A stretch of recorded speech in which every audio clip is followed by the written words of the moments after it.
Hey, today we're going to have a conversation about how you're pretty much led to be in confusion or to have a state of confusion on purpose in this life that we're in. I wanted to mention something that I see a lot of young people be told, and that is you don't know who you're going to be, you don't know what you're going to do, and you don't know where you're going to go in life. And most of the time, I mean, if you're looking at it from an actual perspective, I mean, can a person tell the future? No, a person can't tell the future. But if a person understands who they are, where they wish to be, then that's actually not true at all. Because if you want to go through life, I'm giving you a couple examples that I've heard. I've heard, young guys say, I don't know if I want to be married. I don't know if I want to have children. Yeah, you'll hear young girls saying, I don't know if I want to be married. I don't know if I want to have children. And more times than not, it's usually because, someone tells them about a horrific marriage or horrific situation with children. It is not the situation that is the problem. It is the people that were in it that were the problem. The confusion comes where people tell you that your end goal should be always in confusion or always ambiguous. When you're born, a man is born to create. A woman is born to create.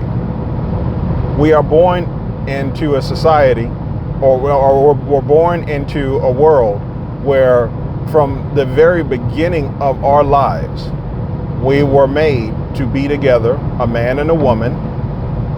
We were made to create children. That is God's design. It has always been God's design. It's always been a purpose of ours. If you read the Word of God, you will understand what your purpose is. Everything after that is just bonus. Icing on the cake, as some people call it. Your occupation, icing on the cake. The car you drive, icing on the cake. How many vacations you take, icing on the cake. But the first thing you have to do is you have to get your soul. Take care of your soul first. You can't have a broken soul and wind up at the end of your days and say you had a fulfilled life. No one will be able to make it through this world alone. There are people who will latch on to friends to, push off the feelings of loneliness or that they didn't accomplish goals in life.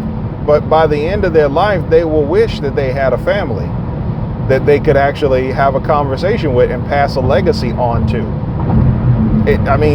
Honestly, it goes, that's one of the things that's always been proven.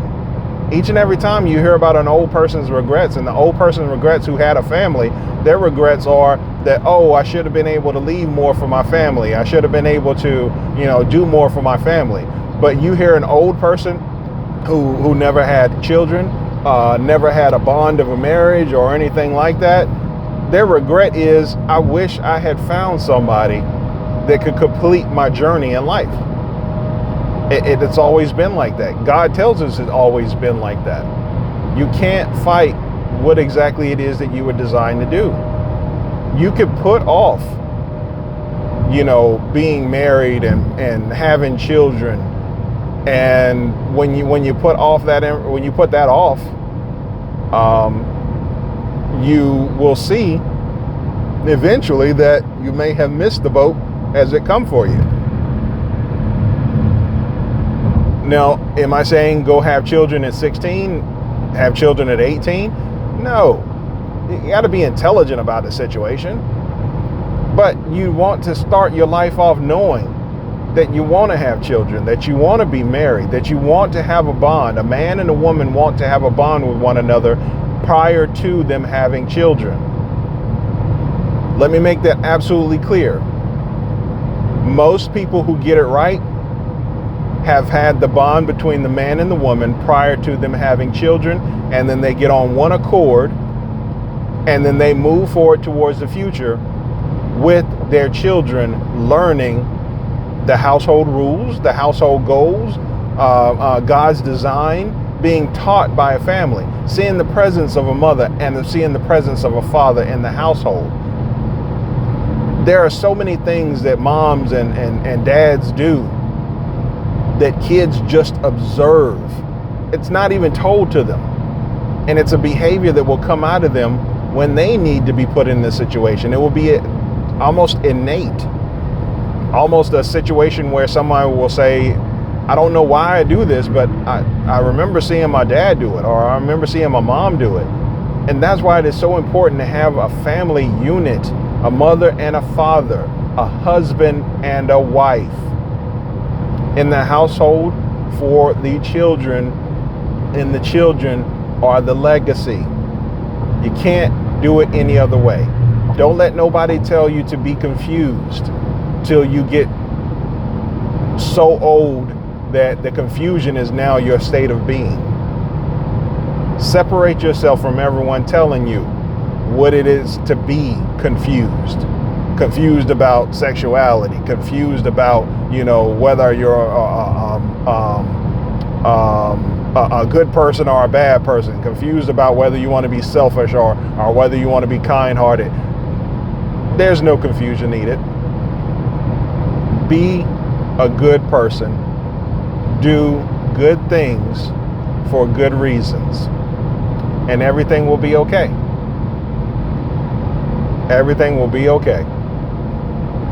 All right, do good, be a good person doing good things for good reasons.